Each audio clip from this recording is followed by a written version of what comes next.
Bonjour, bienvenue ici Johan Yangting. Alors voilà, je passe mes derniers instants dans cette superbe villa au bord de l'eau, comme vous pouvez le voir. Je vais pas tarder à partir, à aller bouger dans les endroits les plus animés. Voilà, j'ai fini de passer quelques jours dans cette villa où j'ai passé de super moments, des moments inoubliables, où j'ai pu me retrouver un peu face à moi-même, pouvoir profiter vraiment de moi, de réfléchir sur mes projets, vraiment ce travail de réflexion. Donc là, je suis en train de préparer mon sac, tout préparer avant de partir. Je pense que je vais faire un dernier plongeon dans la piscine avant de partir. Il me reste encore environ 1 heure.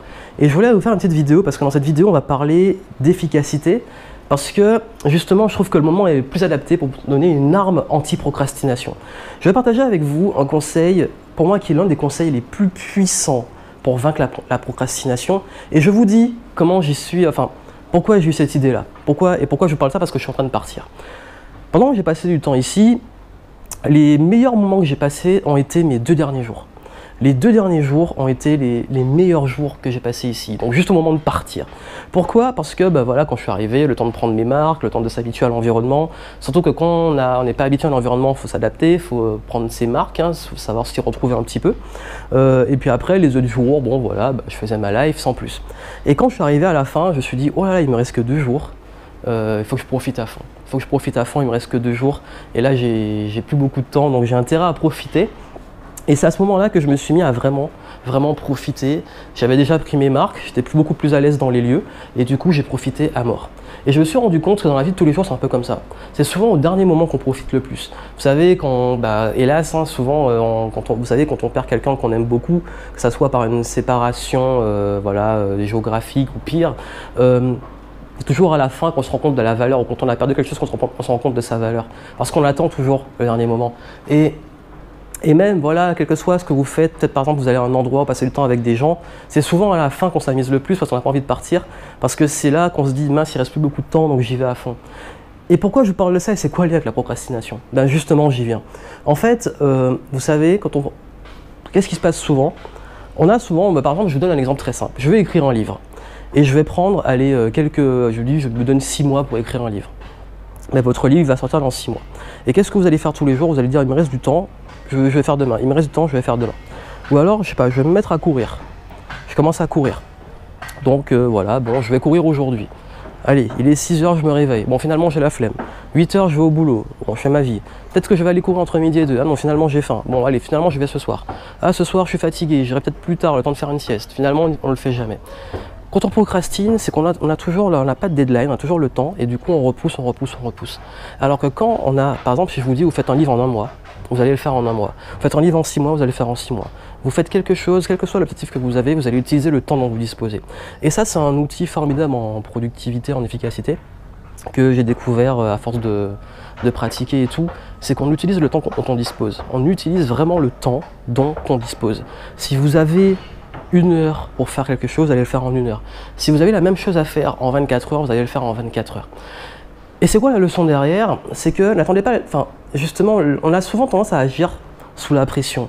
Donc au lieu d'attendre le dernier moment, fixez des deadlines qui sont beaucoup plus courtes.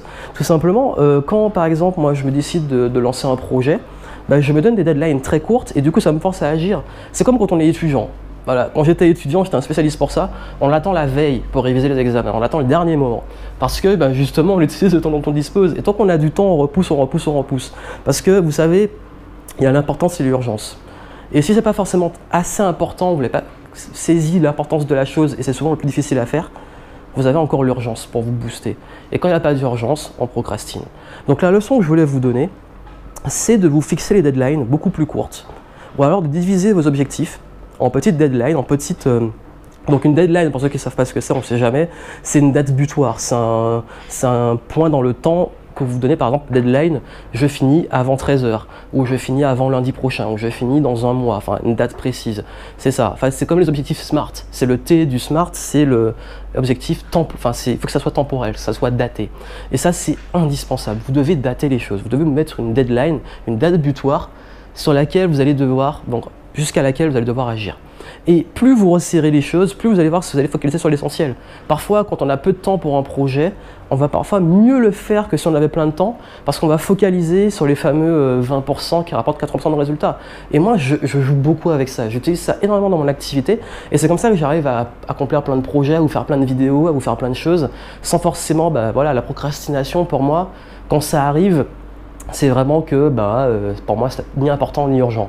Et du coup je repousse et puis voilà, et puis on est en mode comme on dit, YOLO, voilà, et puis on se laisse aller, et puis dans certains cas ça peut avoir des conséquences négatives. Donc pensez-y, on utilise le temps dont on dispose, et puis n'attendez pas surtout aussi dans la vie de tous les jours, n'attendez pas toujours le dernier moment, mais c'est un peu comme ça qu'on est, je pense que c'est naturel, c'est humain, mais bon, c'était la leçon que je voulais vous donner, donc retenez-la bien, mettez-la en pratique. Et puis si vous voulez aller plus loin, vous avez par exemple la méthode Agir qui vous permet de passer à l'action. Et puis surtout doubler votre efficacité, qui est un programme où j'ai compilé mes meilleures techniques d'efficacité.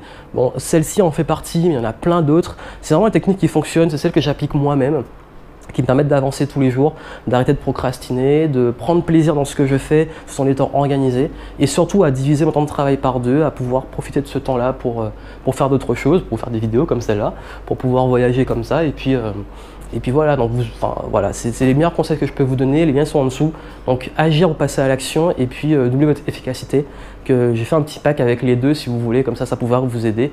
Vous aurez tout ce qu'il vous faut pour passer à l'action et vous organiser, gérer votre temps et être plus efficace au quotidien. Donc je compte sur vous pour arrêter de procrastiner, surtout si vous avez des enjeux qui sont importants, et puis moi je vous souhaite beaucoup de réussite et je vous dis à très bientôt.